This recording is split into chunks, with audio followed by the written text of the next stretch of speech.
फिर ये क्रम वहाँ जब चलता रहा और ये सैनिक कार्यालय का भी अनुभव हो गया, ये भी सब क्रम चलता रहा। वो परिवार की गाथा अलग है। जब वो आंवल खेड़ा में भी थे बचपन में, पहले शादी जल्दी हो जाती थी, स्वतंत्रता आंदोलन में तभी ओम प्रकाश भाई साहब हो गए थे मेरी माता जी से।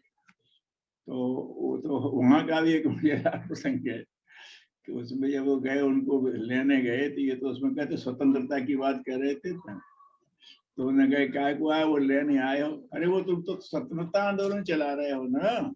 हाँ, तो भारत को स्वतंत्र हो जाने दो, जब तुम राजा बन जाओ तो फिर रानी की तरह विदा करा ले जाना।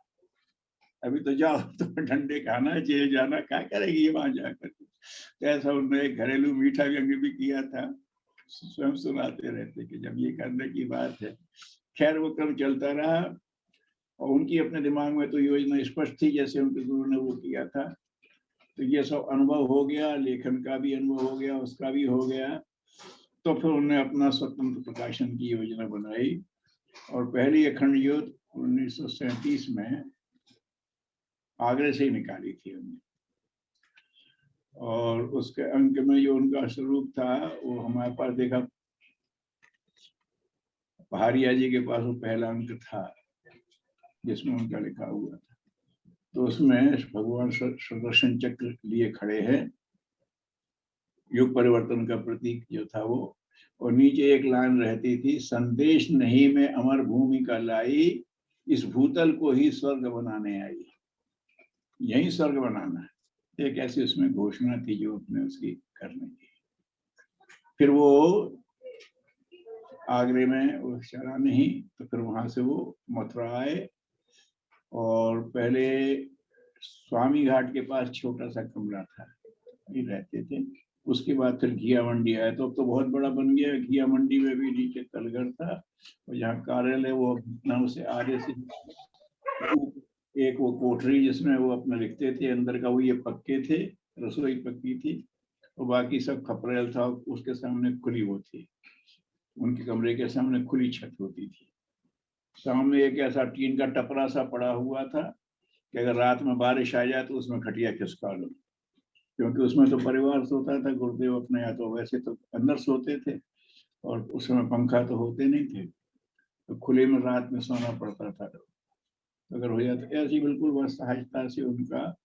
और वहीं अपना उनका क्रम जब लोग आते थे तो उसी में अब वो कहते थे कि आदमी को सानिध्य से सिखाया जाता है, भाषण से नहीं सीखता। तो उस समय भी लोगों से कहते थे कि आओ हमारे साथ कुछ दिनों रहना। छोटा सा कमरा वह स्वामी घाट में थे, वहां भी आके रहना। पहले माता जी थी, जब ये माता जी कोई तो वो भोजन बनाते, साथ साथ भोजन कराना, साथ साथ घुमाना। जब उसे काम से फारिग हो जाते, चलो तुम्हें घुमा करके लाए। तो वो अपने चलते थे तो एक तौलिया कंधे पर डाल के चलने का वो था। तो अपने शरीर लिए वहां चले जाएं, तो वहां चले जाएं विश्राम घाट, और वहाँ घाट पे जाकर के अपने तौलिए बिछा उसके आओ बैठो, फिर वहां चर्चा करें उनसे बैठ करके। मतलब इतनी आत्मीयता के साथ भोजन साथ साथ करना, जैसा भी था मोटा झोंटा ये करने का वो उनका था। ले ब्राह्मण जीवन क्यों चलता रहा, लेकिन उनका वो मोटा चावल, वो मोटा खाना, ये सब लोग लेकिन जिस प्रेम से खाते थे और साथ में बिठा के खिलाते थे, वो माता जी स्वयं बना रही हैं, वो परोस रही हैं, ये खा रहे हैं, उसको लोग नहीं बोलते, अपने उसके साथ होता रहता। तो उसी में हमारे साथ आके रहो, हमारे साथ आकर के रहो, तो एक आत्मीयता का विस्तार होता है। डॉक्टर दत्ता ने सुनाया कि अखंड ज्योति हमें कहीं पढ़ने को मिली थी, बहुत अच्छा लिखते हैं। तो अखंड ज्योति के संपादक जी से मिले, ऐसा सोच के गए थे। अब वो तो देखते थे पुराना, वो इसी भाव से गए कि अखंड ज्योति के संपादक जी से मिल करके आए। तो ऐसे ही शाम का वक्त हो रहा था, दोपहर बाद का, गुरुदेव ऊपर चले गए थे, वहां गए, उन्होंने कहा आचार्य जी, तो उन्होंने कहा वो है ऊपर, तो वो टहल रहे थे, एकदम भाग करके गए, नमस्कार किया।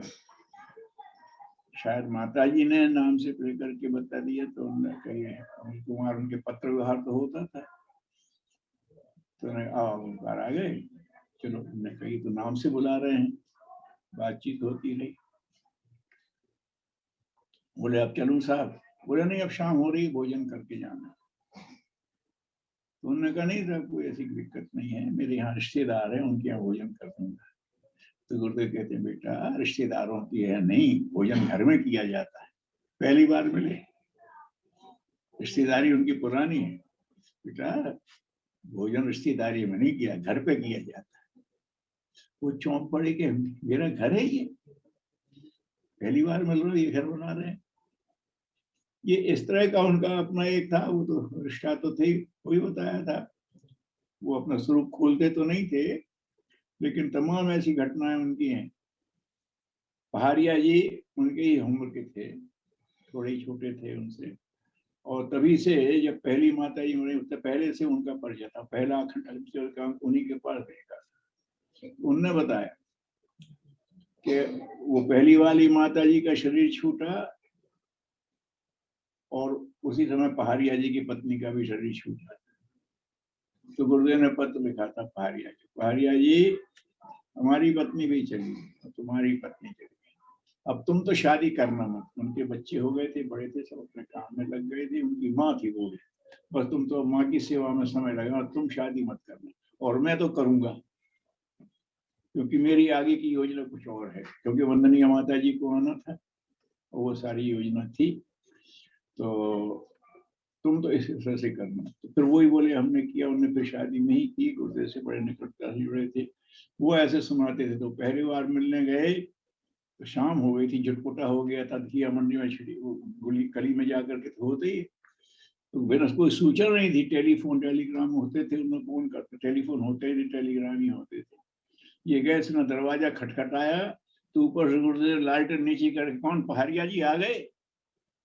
पता नहीं कौन से तांत्रिक के चक्कर में पड़ गया मैंने कोई सूचना दी हो, नाम लेके पूछा कि पहाड़िया जी। अब जो भीतर होता है ना, वो तो एकदम फूट जाता है, उन्हें व्यवहारिकता उस समय थोड़ी सूझती। अगर खैर फिर ऊपर ले गए, फिर उसके बाद जो पिता की बात चलती रही। अच्छा, ये वो बताते नहीं थे, उन्होंने जिस कैसे हमसे भी कभी कहा था ये सब साधना मैंने करके देखे हैं, तो हमने कहा आपने छोड़ दी, हम काहे को करेंगे। तो उनने बताया एकदम, बोले हम लोग वही जो वहां थी, उनकी जो कोठरी है उसके सामने खुली छत थी और छोटी मुड़गेल थी, तो वहां से घिया मंडी का रास्ता दिखता था। तो वहीं बैठे चारपाई पर, वो एक कुर्सी थी, वो तार वाली जो पेड़ तार के बनाते थे, वैसी सादा, तो बैठे होंगे। तो बोले, कहने लगे आर्या जी आपने सुना होगा सिद्धियों में एक स्तंभन क्रिया होती है। स्तंभन क्रिया होती है, जो जिस स्थिति में हो वैसे ही रह जाएगा, उतने समय का उसे भान नहीं रहेगा, छोड़ देंगे तो कंटिन्यू हो जाएगा, उसे पीछे बीच में क्या हुआ उसे पता नहीं। स्तंभन क्या?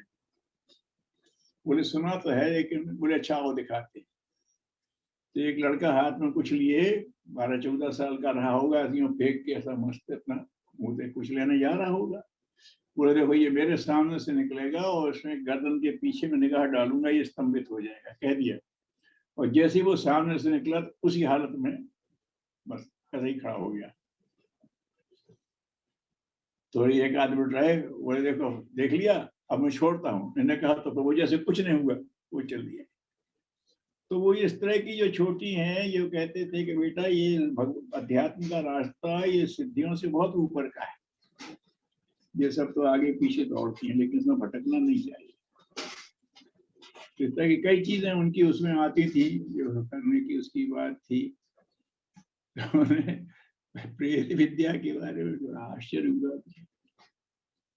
प्रेत विद्या की कभी किसी ने बात की होगी? बोले कुछ बात नहीं, मैं ठीक कर। अभी अपने कार्यक्रम एक वो हैं, अभी हैं वो अपने कर रहे हैं, पूर्ण समयदानी हो गए हैं, विजय शर्मा नाम है, उधर पूर्वी उत्तर प्रदेश के हैं। गया वाले विजय शर्मा ने, विजय शर्मा वो पूर्ण समय दे रहे हैं अभी। तो उन्होंने उनके बारे में बताया। बोले क्या हुआ कि किसी ने बताया कि उनके ऊपर कोई महिला प्रेत असर कर रही है। तो बोले गुरुदेव से जुड़े थे, तो हमने उनसे कह दिया कि तुम ऐसा ऐसा कर देना, उसे ऐसा ऐसा बता देना।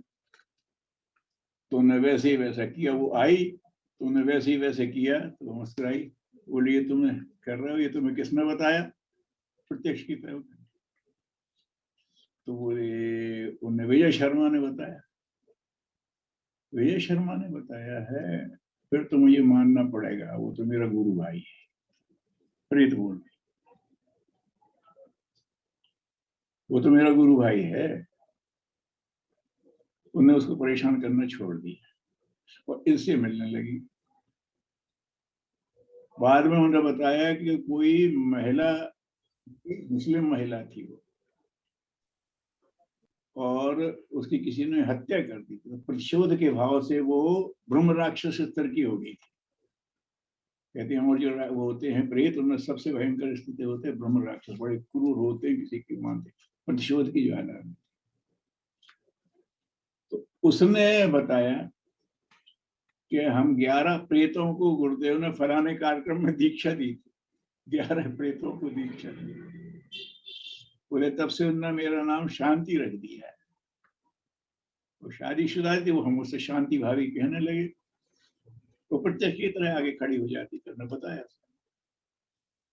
वो शांति भाभी कहने लगे उससे, वो आके हमें गाइड, ये कर रहा है, इसको ऐसे करना, ये करना, ऐसे करना। उसको गुरुदेव से आके बात करते थे, तो उन्होंने कहा हाँ वो बिटिया, हाँ वो उस बिटिया को मैंने, वो ठीक है किया, ठीक है आई। तो वो एक दिन फिर मुझे ऐसे ही दिखाई दिया कि वो आई, तो एकदम जैसे नरकंकाल में बदल के गायब हो गई। गुरुदेव के पास आए, कैसा वो शांति, हाँ बेटा, उसको मुक्त कर दिया, प्रत्यंश से मुक्त कर दिया। तो पता नहीं पड़ता था वो किसके लिए क्या क्या कर रहे हैं, कैसे कैसे कर रहे हैं। तो इस तरह की जो वहां बताओ स्तमन विद्या उन्होंने पहाड़िया जी को बताई थी, बात वहां की चल रही थी कि फिर वहां से तब वो जब आ गए घिया मंडी में, वहीं से उन्हें, घिया मंडी था वो भी तो समय बनी नहीं थी, वहीं लोगों को रखते थे, करते थे। तो फिर जब हुआ, आज्ञा हुई उनमें, जो उन्होंने लिखा है कि उसके बाद मुझे आज्ञा हुई कि अब तपोवन बनाना। बोले मैं तो उस पक्ष में था नहीं। तो उन्हें आज्ञा हुई तो फिर जमीन देखी, 52 में आज्ञा हुई, 53 में जमीन देखी। तपोवन की यही जमीन जो है, उसमें थोड़ा दूसरा रूप था, एक कमरा बना हुआ था, ये था हुआ था वगैरह वगैरह। तो फिर वो ले लिया उन्होंने, और फिर वो उन्होंने कहा कि एक साल में एक साल वो मंदिर वंदिर बनाया। अब वो समय कोई आर्किटेक्ट वो ये नहीं थे, कैसा शेप अच्छा लगेगा, तो बड़ी व्यवहारिक वो होती थी। उन्होंने कहा गुम्बद को ऐसा बनाओ। अभी तो दूसरा उनका स्वरूप हो गया, वो ये पहला ऐसा गुम्बद था, बड़ा आकर्षक सा बना था, मतलब एक अलग ही कर्व दिखाई देता था उसका। तो गुरुदेव कैसा करो, उसी ऊंचाई पर खड़े हो जाओ जैसे जमीन से जितनी ऊंचाई पर गुम्बद बनाना है। तो नीचे से ऊपर तो बना नहीं सकते खाकर, और जमीन पर बना सकते, जमीन पर बनाओ गुम्बद और उस ऊंचाई से देखो जो अच्छा लगेगा। इसको यूं करो, अपना देख के प्रैक्टिकल, अब इसको फॉलो करो। तो बहुत सुंदर घूमत वही है, प्रैक्टिकल उससे उन्हें बनवा दिया। फिर वहाँ मूर्ति प्राण प्रतिष्ठा वाला क्रम हुआ, उसमें उन्होंने 24 दिन का जल उपवास किया था, तब किया था, और एक बार यहाँ शांति में 24 दिन का जल उपवास। और जब वो प्राण प्रतिष्ठा क्रम था 24 दिन का उन्होंने अपना किया था, तब औरों से भी कुछ करवाए थे तब। और वहां पर फिर तो उन दिनों बैठे रहते थे, वहीं बैठे रहते थे, जल उपवास में थे, कहीं शौचालय जाने के लिए, शंका के लिए जाना होता था तो वो आते नहीं। लेकिन ऐसा आंख में काला चश्मा लगाए हुए और कम्बल ओढ़े बैठे रहते थे, ये तो कई लोगों ने बताया। लेकिन पहले वो जो वहाँ मथुरा में आर्य समाज के प्रधान रह चुके थे, तो आर्य समाजी आते रहते थे। तो आर्य समाजियों की तो तर्क की वो तो कौतुकी होती ही है, जैसी आदत होती है। तो एक उन्होंने बाद में सुनाया, अपनी हमारे कर्मयोगी जी थे, वो मिलने गए वहाँ किसी काम से, तब उन्होंने बताया कि ऐसा ऐसा मेरे साथ हुआ है। मैं तो सुना ही था ऐसा होता है, कि उन दिनों वो रहते थे, उनको कोई छूता नहीं था, छुए तो झटका लगता था। तो उनने अपना बताया, मैं गया तो मैंने देख करके, वह आचार्य जी जो खूब अच्छा तमाशा बना रखा है, तो वो भाषा बोले तो तमाशा लग रहा है।